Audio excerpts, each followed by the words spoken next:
University बनाए तो इस यूनिवर्सिटी से जिस तरह से बच्चे निकल करके दुनिया में जाएं, वो बताएं कि मेवात वो मेवात नहीं है जो मीडिया में दिखाया जाता है, मेवात वो मेवात नहीं है जो फिल्मों में दिखाया जाता है। मेवात को जानना है, मेवात की मेहमान नवाजी को समझना है, यहाँ की तहजीब को समझना है, यहाँ के खुददार लोगों की खुददारी को समझना है। तो मेवात आइए, मेवात के लोगों से मिलिए, तब आपको समझ में आएगा कि मेवात कितने खूबसूरत लोगों का शहर है। मैं इस इलाके में पैदा नहीं हुआ हूं, लेकिन न जाने क्यों जज्बाती तौर पर मुझे ऐसा लगता है कि आपसे मेरा कोई एक रूहानी रिश्ता है। मैं इसी मिट्टी का हूं, मुझे ऐसा लगता है कि मैं आपका अपना हूं।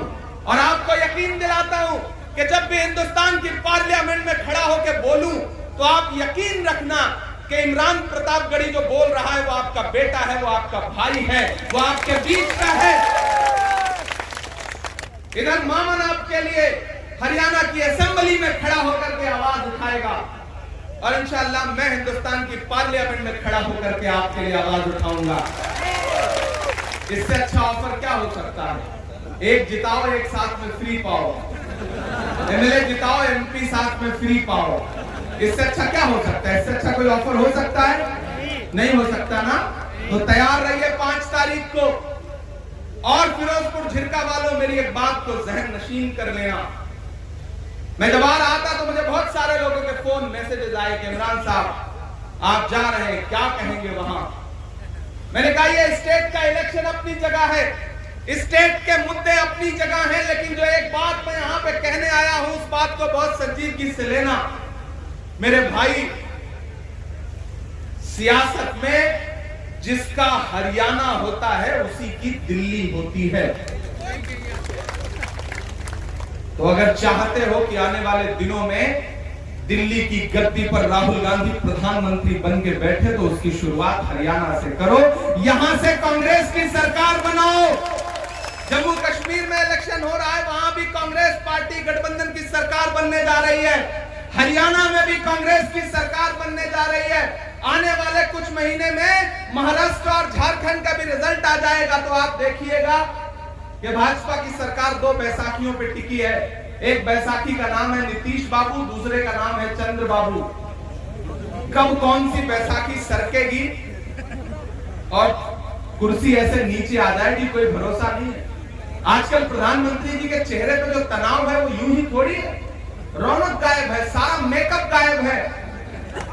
आपने देखा कि नहीं, डिजाइनर कपड़े पहनने के बाद भी चेहरे पे नूर नहीं आ पा रहा है। क्यों? क्योंकि जो 400 पार का नारा था उसे हिंदुस्तान की आवाम ने ला करके 240 पे सिमटा दिया। कहने के लिए नरेंद्र मोदी जी प्रधानमंत्री हैं, लेकिन पार्लियामेंट में सिक्का राहुल गांधी का चलता है। हमारा लीडर ऑफ अपोजिशन जो चाहता है सरकार को वो करना पड़ता है। ये ताकत हिंदुस्तान की आवाम ने दी है। इसलिए फिरोजपुर झिरका वालों, एक बात जहन में रखना, याद करो आज से 2 साल पहले का मंजर, जब हिंदुस्तान में नफरतें सर चढ़ के बोल रही थी, कोई आपके मुद्दे पर आवाज उठाने के लिए तैयार नहीं था, कोई बोलने को तैयार नहीं था। ऐसे में एक शख्स उठा दिल्ली में और उसने कहा कि मैं कन्याकुमारी से कश्मीर तक जाऊंगा, पैदल चलूंगा, एक नारा लगाऊंगा, नफरत छोड़ो भारत जोड़ो। एक नारा लगाऊंगा कि मुझे नफरत के बाजार में मोहब्बत की दुकान खोलनी है।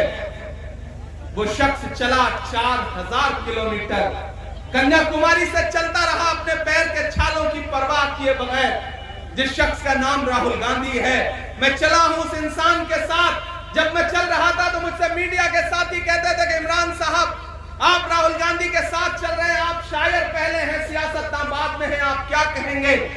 तब मैं एक शेर सुना देता था कि जो हर जालिम से टकराएगी वो आंधी बनाऊंगा, जो हर जालिम से टकराएगी वो आंधी बनाऊंगा, नए अंग्रेज आए हैं नया गांधी बनाऊंगा।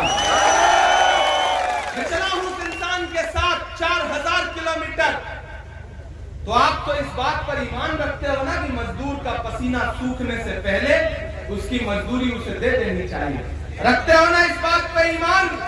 ये हमारे बुजुर्गों का कौल है, मैं रखता हूं इस बात पर ईमान। और मुझे यकीन है यहां से वहां तक मौजूद एक एक आदमी इस बात पर ईमान रखता है कि मजदूर का पसीना सूखने से पहले उसकी मजदूरी उसे दे देनी चाहिए। तो फिरोजपुर झिरका वालों, यहां से महज 15 किलोमीटर दूर ये रास्ते गवाह हैं इस बात के कि राहुल गांधी चले थे इन्हीं रास्तों पे, कश्मीर जा रहे थे, मैं साथ था। मैं आपसे ये कहना चाहता हूं कि मैंने देखे हैं राहुल गांधी के पांव के छाले, मैंने देखा है राहुल गांधी के माथे का बहता हुआ पसीना। मैं आज अपने घर से 1000 किलोमीटर दूर चल के आपसे राहुल गांधी की मजदूरी मांगने आया हूं, और वो मजदूरी है, राहुल गांधी ने मामन खान को अपना नुमाइंदा बना करके फिरोजपुर झिरका में भेजा है। तो एक एक शख्स 5 तारीख को अपने घरों से बाहर निकलेगा, हाथ के पंजे के सामने वाला बटन दबाएगा, और राहुल गांधी की असली मजदूरी यह है कि मामन खान को कम से कम 1 लाख वोटों से जिता करके हरियाणा के असेंबली में पहुंचाएगा। यह है राहुल गांधी की असली मजदूरी जो मैं आपसे मांगने के लिए आया हूं। मेरे भाई, भाजपा वाले आपके बीच में आएंगे, झूठ बोलेंगे, बरगलाएंगे, क्लिप काट करके मामन के पुराने नए इधर उधर चलाएंगे, ये सब करेंगे, ये सारी साजिशें होंगी। लेकिन एक चीज जान लेना, जब भी कोई आपका मजबूत नेता होता है तो उसके खिलाफ इसी तरह की साजिशें की जाती हैं ताकि उसको कमजोर किया जा सके। मामन आपका एक मजबूत चेहरा है, मजबूत आवाज है, इसे और ताकतवर करिए, इसे असेंबली में पहुंचाइए। धूप बहुत ज्यादा है, मैं कुछ शायरी नहीं सुनाऊंगा तो आप ये कहेंगे कि देखो सबकी तरफ भाषण सुना करके चला गया। मैं शायरी भी आपको सुनाऊंगा, आप थके नहीं है ना? नहीं थके है ना? हाँ, तो मैं आपको शायरी दर्द बेचारा परेशान है कहां से उठे। हम एक दर्द से उबरते हैं और सोचते हैं कि फिरोजपुर झिरका जाके लोगों का शुक्रिया अदा करें, तब तक पता चलता है कि किसी और शहर में कहीं जुल्म सितम है। तो जिंदगी ने इतना महसूस कर दिया कि आपके बीच में आपका शुक्रिया अदा करने नहीं आ पाया था, उसके लिए माफी चाहता हूँ। पिछली बार आया था मामन भाई के लिए अपना दामन फैलाने, तो सिर्फ शायर बन के आया था, एक सियासी इंसान नहीं था।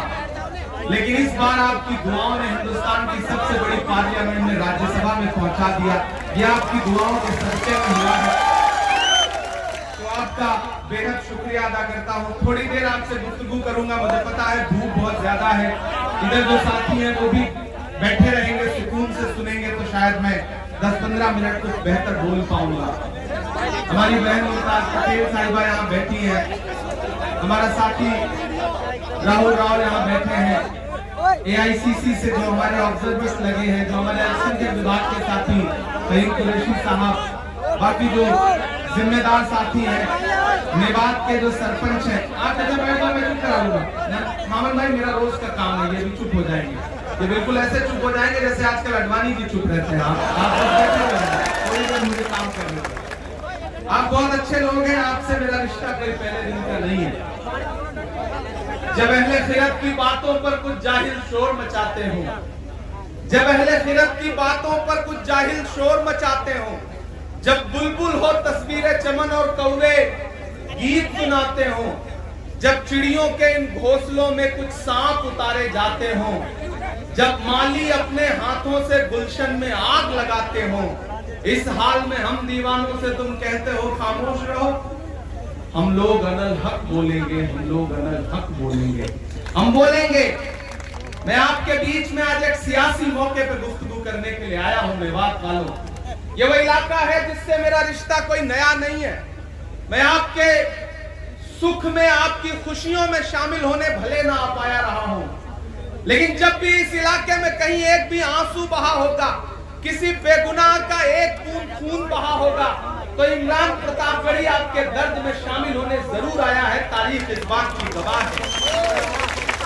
और जब हमारे नेता राहुल गांधी जी ने मेरा हाथ पकड़ के मुझे देश की पार्लियामेंट में बिठाया और मुझसे कहा कि अपने मुद्दों पर आवाज उठाओ, बोलो, लड़ो, तो मेरा खुदा गवाह है कि जब मुझे पार्लियामेंट में बोलने का मौका मिला तो इस इलाके में जितने जुल्म और सितम हुए थे, चाहे वो पहलू खान का मसला हो, चाहे हाफिज जुनैद के वालिद साहब यहाँ खड़े हैं, चाहे रकबर का मसला हो, चाहे मोहम्मद उमर का मसला हो, मैंने ये तमाम नाम गिनवा करके पार्लियामेंट में आपके लिए आवाज उठाई है।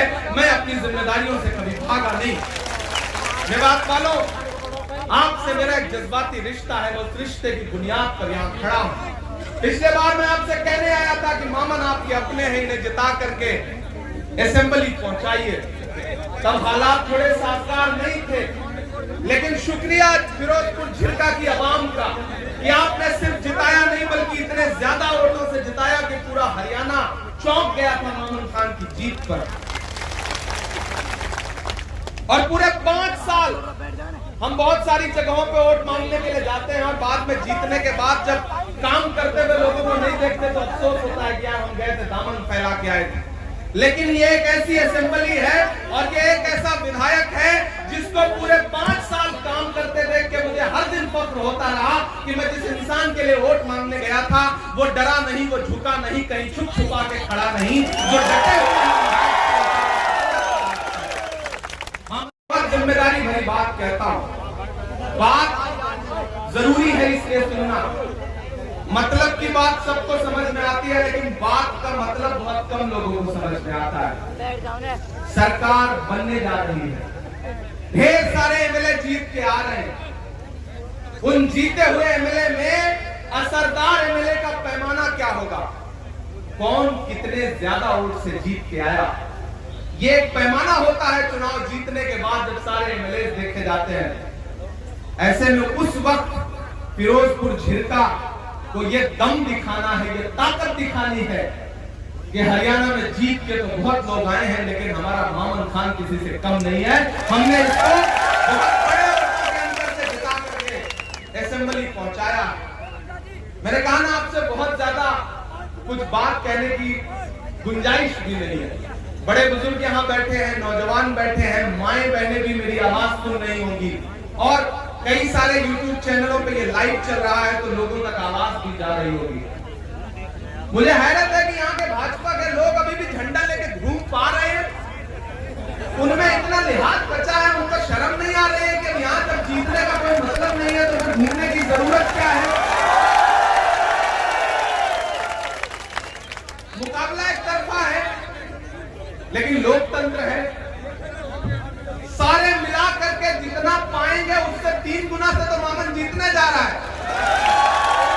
जा रहा है कि नहीं जा रहा है, जा रहा है कि नहीं जा रहा है। ये जो आपका जोश है मुझे पता है वो लोग रैली में तो नहीं आए होंगे लेकिन लाइव देख जरूर रहे होंगे।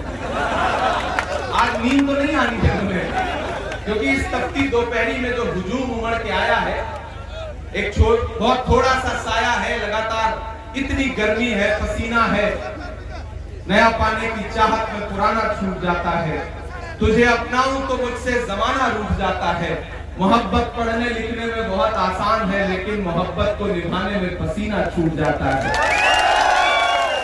मेरे भाई मुझे पता है आप कांग्रेस पार्टी से, मामन से, इमरान प्रतापगढ़ी से, मरहूम अहमद पटेल साहब से बहुत मोहब्बत करते हैं। ये इलाका, इस इलाके को खास तौर पे डेवलपमेंट की और बहुत खास तौर पे पैकेज की जरूरत है।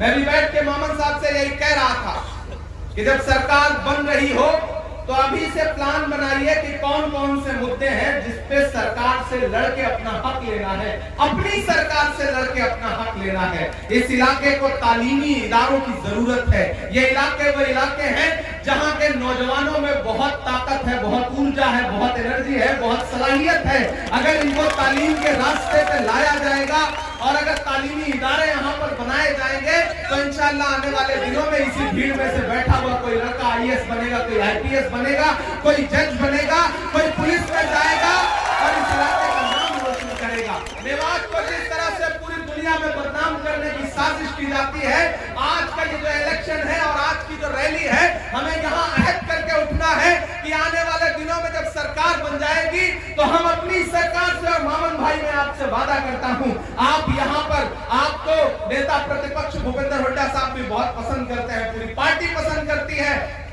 आप यहाँ की एक लिस्टिंग करिए, एक प्रोग्राम बनाइए कि कौन कौन से जरूरी काम है जिनके लिए सरकार से लड़के अपना हक लेना है। मैं आपसे वादा करता हूं कि मैं दिल्ली में बैठा हूं आपका वकील बनके, और आपकी दुआओं ने वो ताकत दी है कि जरूरत पड़ेगी तो अपनी पार्टी से जा करके पार्टी के लीडरशिप का दामन पकड़ के कहूंगा कि मेवात वो इलाका है जो आंख मूंद के कांग्रेस पार्टी को सपोर्ट करता है। जरूरत है डेवलपमेंट की, न हम सफर न किसी हम नशी से निकलेगा, हमारे पांव का कांटा हम ही से निकलेगा। न हम सफर न किसी हम नशी से निकलेगा, हमारे पांव का कांटा हम ही से निकलेगा। वतन की रेत मुझे एड़ियां रगड़ने दे, मुझे यकीन है पानी यहीं से निकलेगा। कांग्रेस की सरकार बनाओगे ना? बहुत शुक्रिया। इंशाल्लाह 5 तारीख के बाद 8 को रिजल्ट आएगा, मेरी नजरें यहाँ पर होंगी और उसके बाद मैं फिर आपके बीच में आऊंगा। और इस बार आप इन्हें एमएलए बना के भेजो, हो सकता है हम इन्हें कुछ और बना के वापस भेजें। और जो पिछली बार वादा किया था ना, उसको देर से पूरा कर रहा हूं, लेकिन इतना कह रहा हूं कि जिस बूथ पर आपकी भी जिम्मेदारी है, 5 साल में आपने एक आध बार जीत की होती तो मैं आ ही गया होता। इस बार आप कोशिश करना मोहन भाई कि जिस बूथ पर सबसे ज्यादा वोट से आप जीतो, मुझे खुद वहां एक आध बार चाय पीने के लिए ले चलना। जब आप चाहोगे मेरे घर आ जाना, मुझे अपनी गाड़ी में बिठाना और फिरोजपुर झिरका बरकली चौक लेकर के आ जाना। मैं यहाँ के लोगों से, यहाँ के मोहब्बत करने वालों से मिलूंगा, इंशाल्लाह आपका शुक्रिया अदा करूंगा। मामन की जीत आपकी जीत होगी, मामन की जीत मेवात की जीत होगी। बहुत शुक्रिया।